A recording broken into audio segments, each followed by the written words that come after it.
getting rid of the Islamic Republic is beneficial to United States, and the benefit outweighs the cost. Like, this is what you need to do. This is what educating people. And again, when I say educated, I'm not suggesting that, like, obviously, as from an Iranian position, an Iranian or an Israeli would know more about the Middle East than an American, because this is our neighborhood. Like, just in the same way that an American would know more about their neighborhood than we would know, right? Or about American politics, right?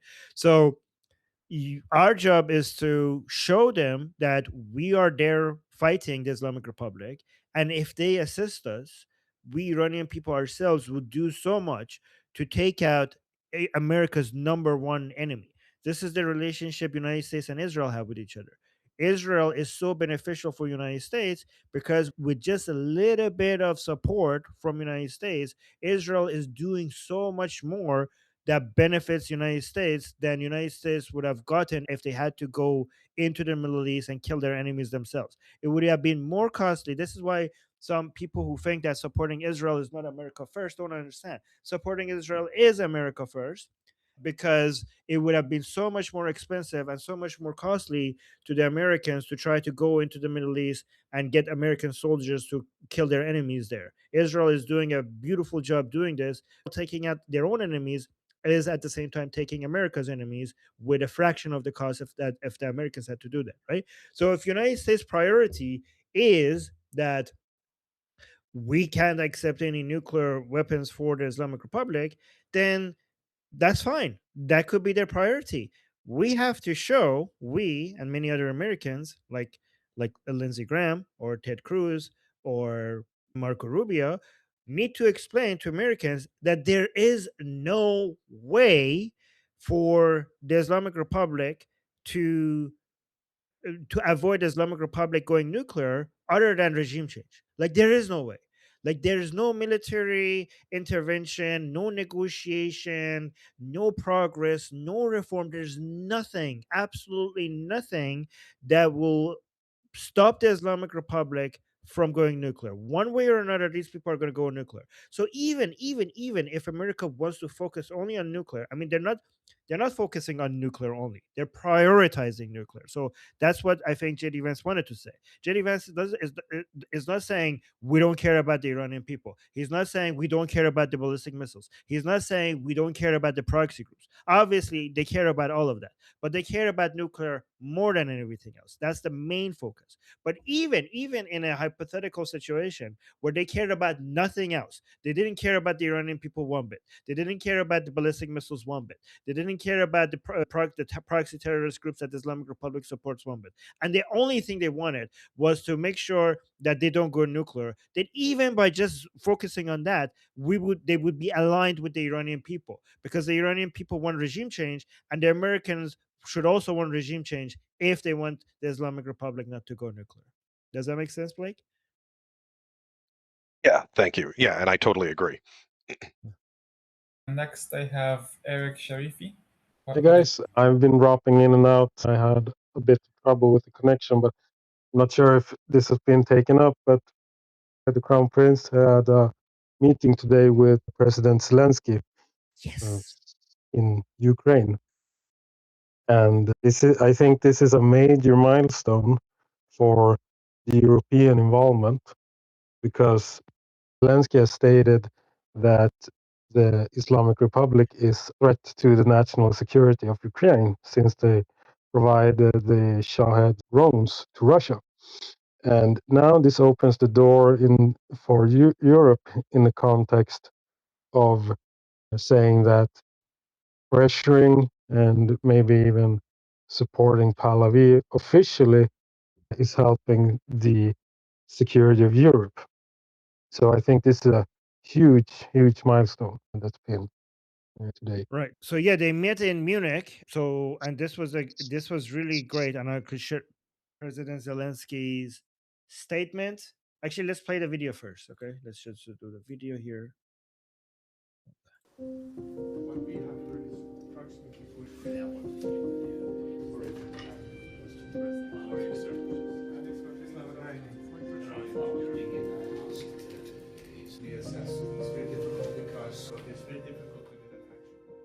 All right, so now let's read the statement by President Zelensky saying, I met with exiled Crown Prince of Iran, Prince Reza Pahlavi, in Munich. Ukraine supports the Iranian people as they are fighting for their future. We also express our sympathy to all the victims of the Iranian regime.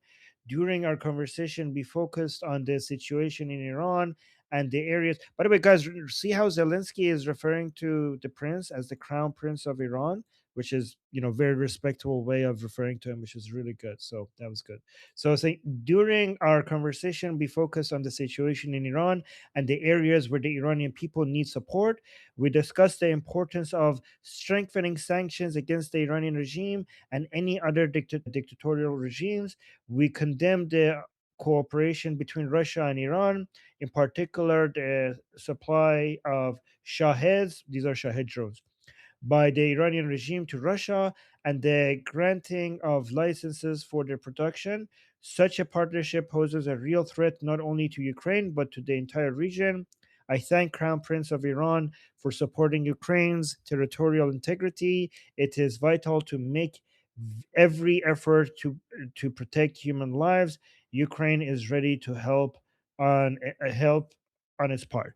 So a lot of people don't understand how might not understand that this is actually more significant than people realize, because this is an official recognition of a president of a country, of Princess of Pahlavi's recognition by a president of a country as the crown prince of Iran, right? And the representative of the Iranian people.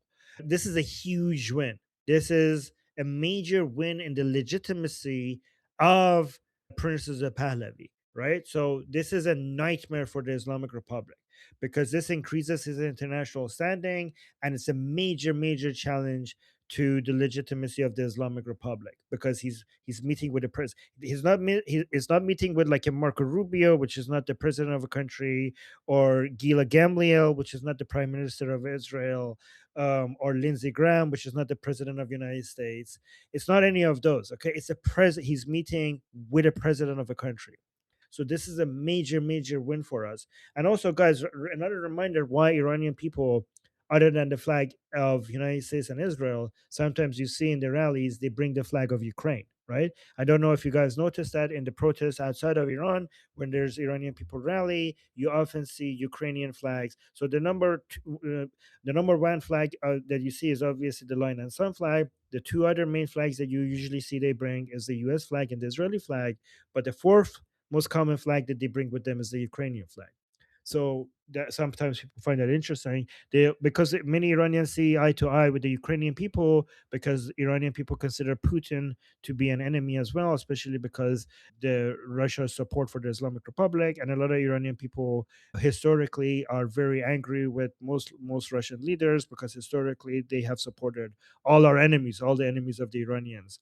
So this is why many Iranian people have some aligned goals with the Ukrainians, and they support Ukrainians fight against Putin, and this is why you see them carrying the flag. Jeffrey, you wanted to add something to this? Okay, quickly. I know it's hard, but if you could do it, so yeah. So it's not just that President Zelensky recognized His Highness Prince Reza Pahlavi as Prince Reza Pahlavi. He said the exiled prince. Why is that significant? Because recognizing there's a reason what you and Goldie did yesterday on the petition is so important, right? Having the transition government being led by His Highness Prince Reza Pahlavi, hopefully with some other people on the panel, so you maintain solidarity, right?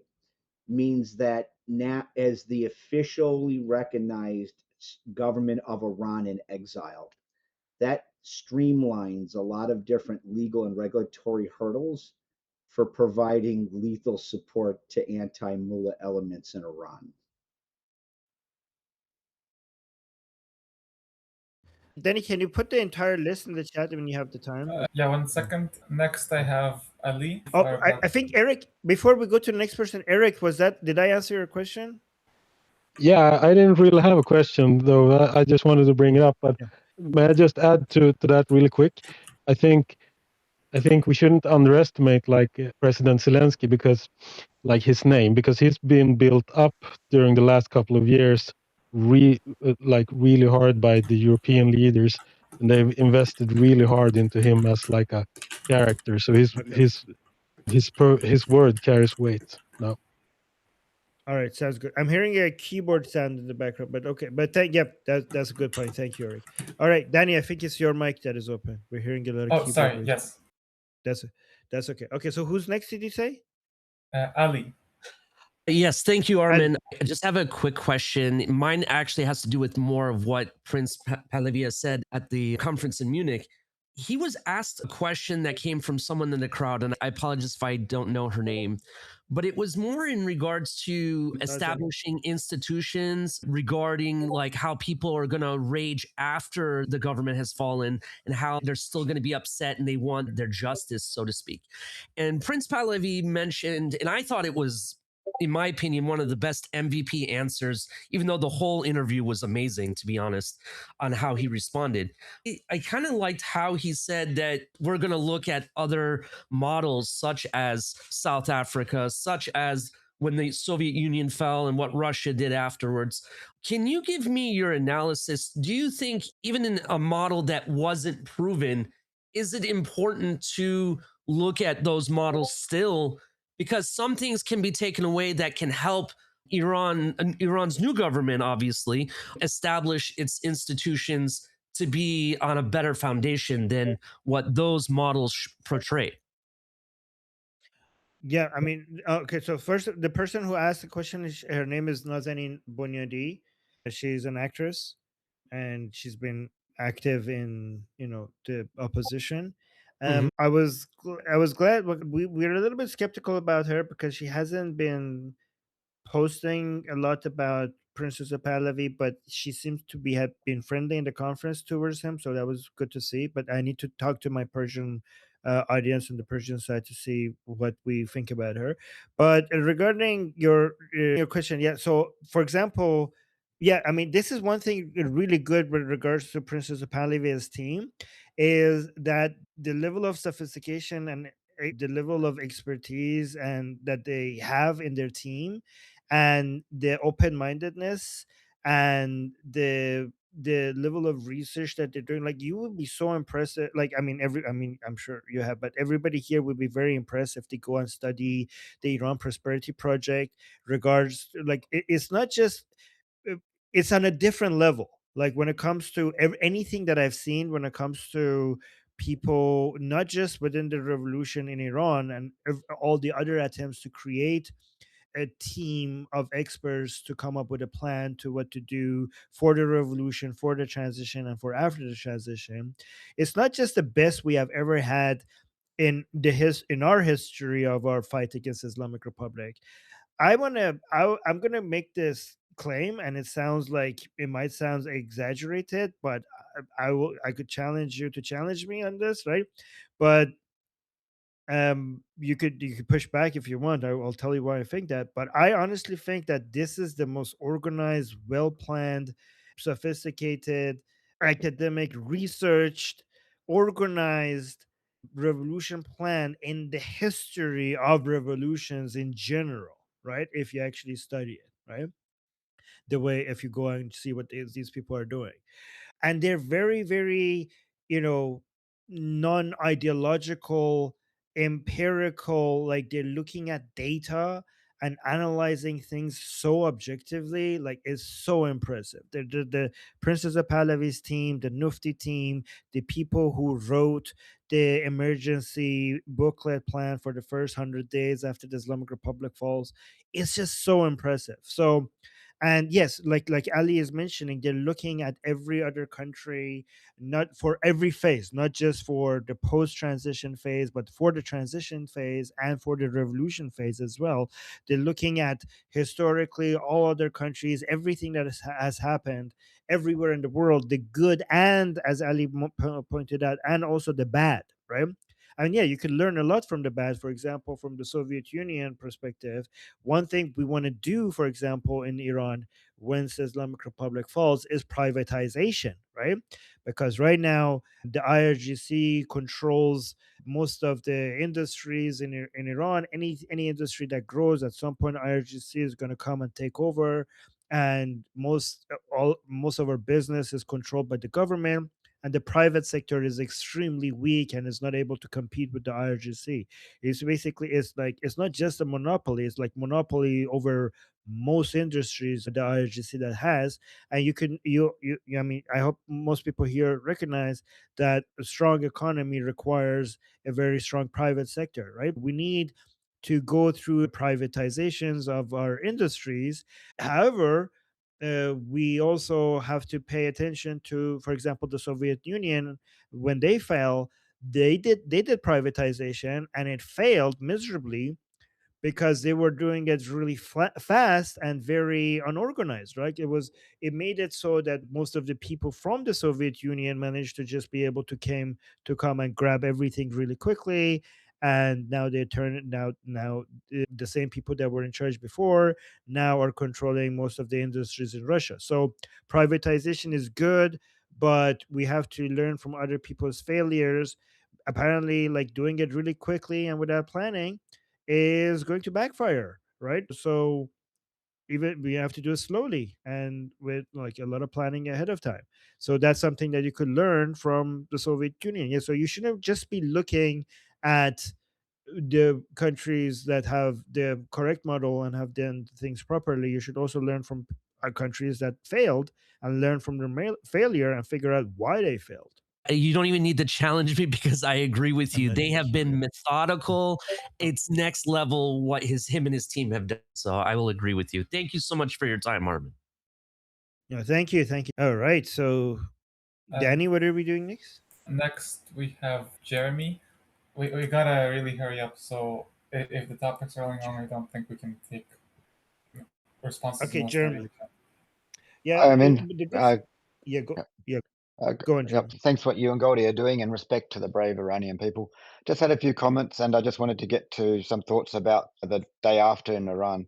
Just with what you're saying about the UN, I don't think the UN should ever be anything more than just people coming together to have chat and de-escalate things. It's always going to be corrupt.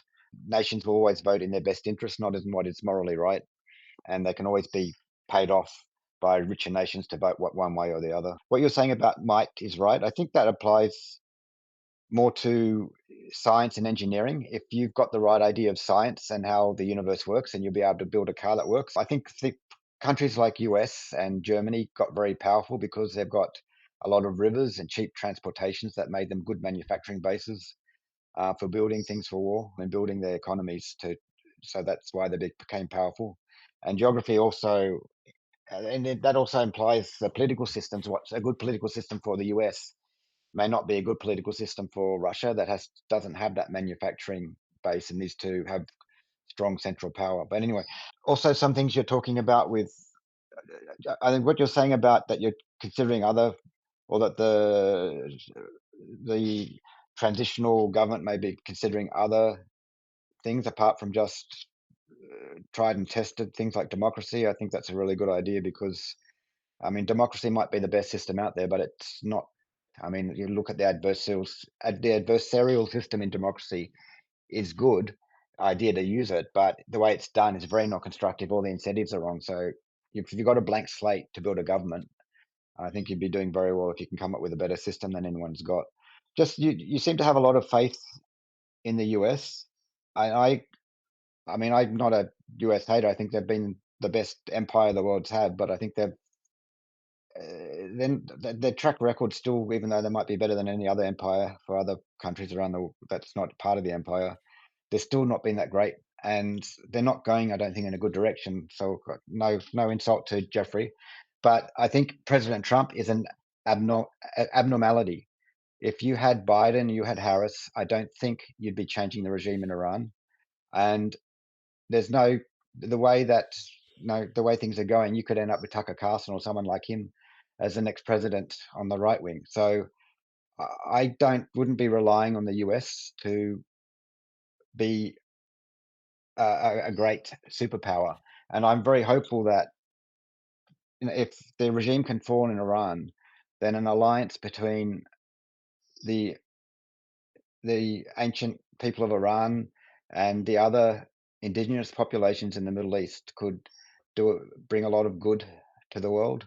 So, like Iran, Israel, the Druze, the Yazidis, I think that could push back.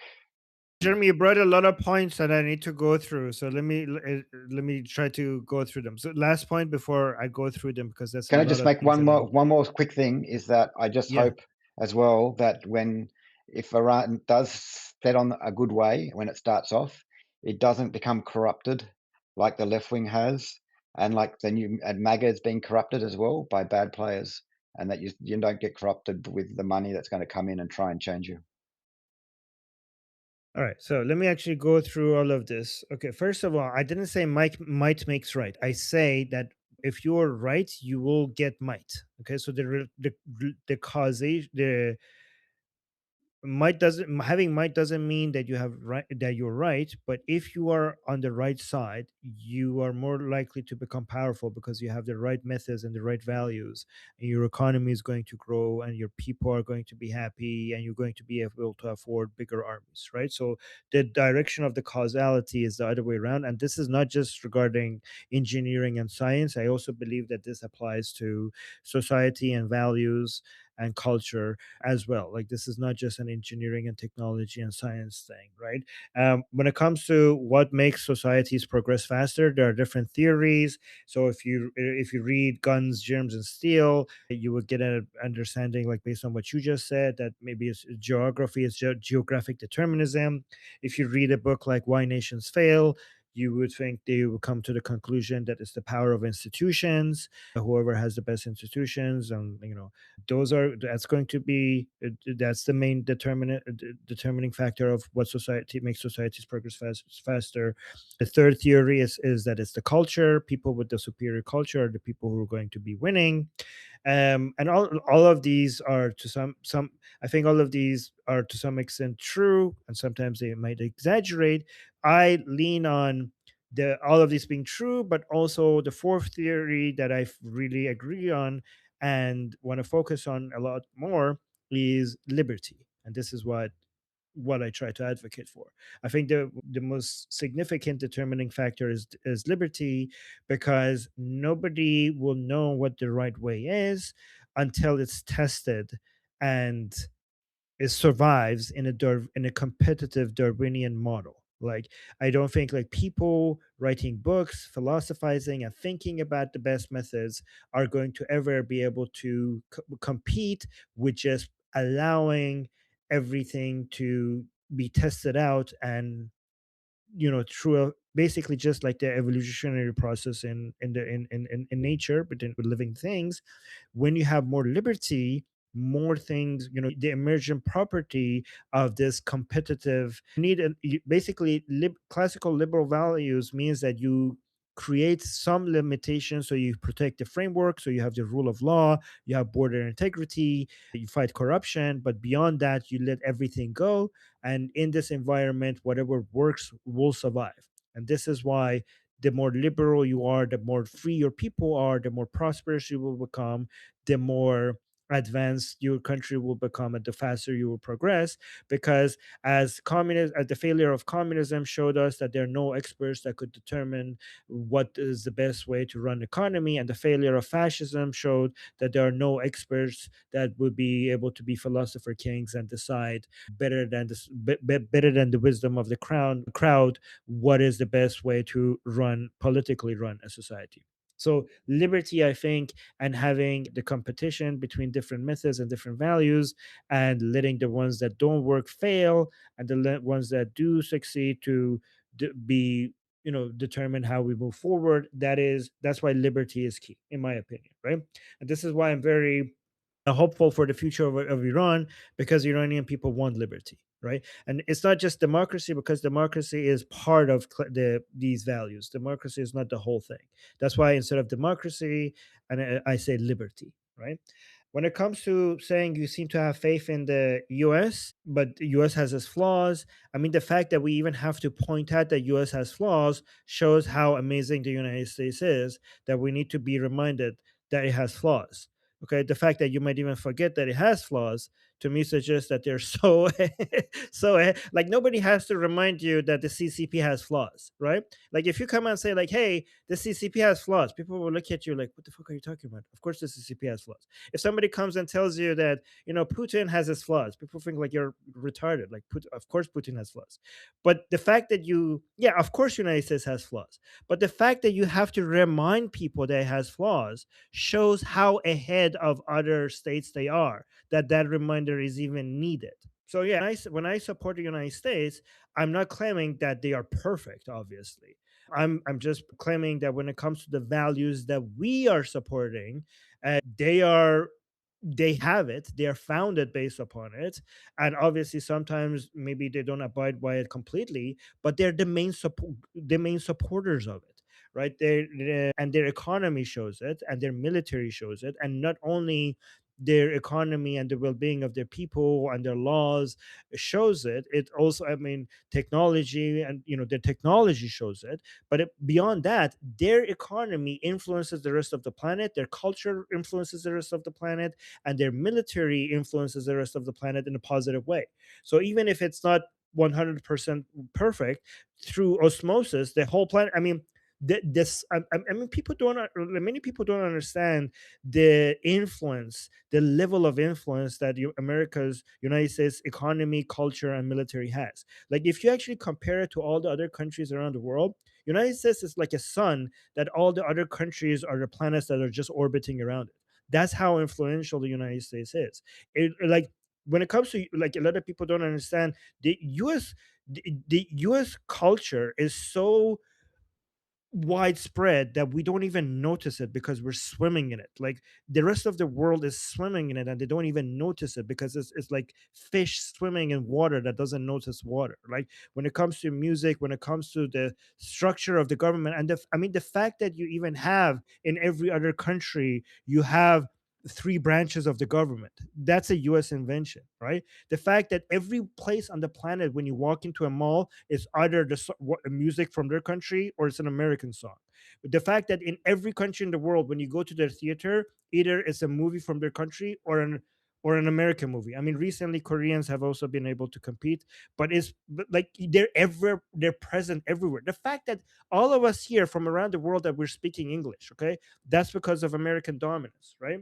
We're lucky that that's the case. I mean, you might be complaining about America this, America that, but obviously none of us would want the play for China or Russia to take America's place, right? So you deal with what you have. Like, in a hypothetical scenario that we had like another country that was bigger than America, more influential than America, and more better than America, then we had to pick between America and that country. Like, oh, okay, let's pick that country. But that country doesn't exist. The choice that you have right now when it comes to dominance around the world is America, Russia, and China. I mean, I don't know if Russia is actually, maybe it's just China and America, right? And I know what I'm voting for. I know which team I belong to, right? So I'm on Team America, even if I'm not looking for a perfect America. I'm just looking, honestly, like, the fact that so many of the values that make the world a better place is the same values that America is defending around the world. I think even if it was half of this, even if America was standing for half of the things that they're standing for, I would still be supporting America. I think like we should be really appreciative of United States being in this world. I mean, the world. Look at how the world is with American dominance compared to everything that the world experienced before America was the world power. It's just night and day. Like the level of prosperity, stability around the world is of science and technology. I mean, what technology doesn't come from America? What science hasn't been because of America?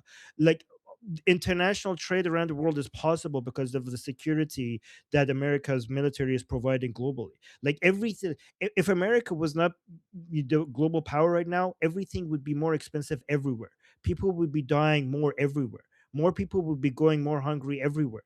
Like America is the country that shows up first before any other country when there is a disaster anywhere around the world, and it's the last country that it leaves. We could point to America's flaws, but if we don't, anybody who wants to point America's flaws better also spend 10 times the time that it points America's flaws into celebrating all of the great thing that America stands for, or else they're being a hypocrite. So America is a great country because people criticize it, and it's a place where you can criticize your politicians. So I'm not against criticism, but if you want to be fair, then for every criticism, you have to spend 10 times the amount of time basically pointing out how great of a country is, right?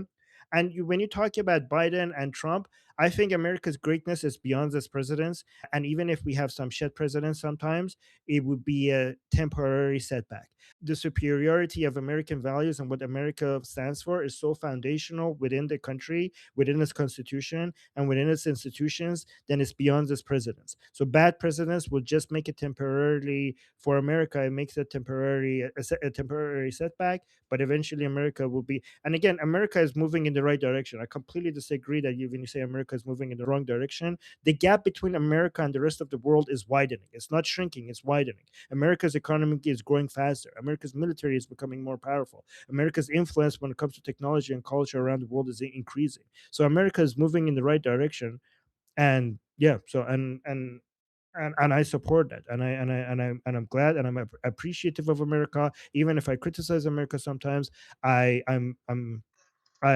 also try to remind myself how grateful we are that America is the country that is the world superpower right now. Yeah, I think you mistook me for an American hater. I'm not. I'm a realist. No, I didn't. Um, I was pointing. No. yeah. Just let me just clear. I was trying to respond to everything I hear, not just you. So I wasn't. I'm not. Seeking I'm you not are an American. American. I'm not patriotic like Jeffrey. Look, I'm sure he is, and he deserves to be. But what I'm saying is that, I mean, for example, I just don't think it's a good idea to be relying on the United States. I mean, have a look at the Kurds in Syria. I mean, America will always do what is in its best interest. It's not that powerful that it cannot do and be ruthless and do what is in its best interest. And when I was talking about America going the wrong direction, I had my eyes on what's happening in the American universities that have been taken over by their enemies, and what's happening to the views of the young people. Maybe they'll grow out of it, maybe they won't. But the America's what people like Jeffrey thinks good is not what the young people coming through the universities and I how need they to. the way they're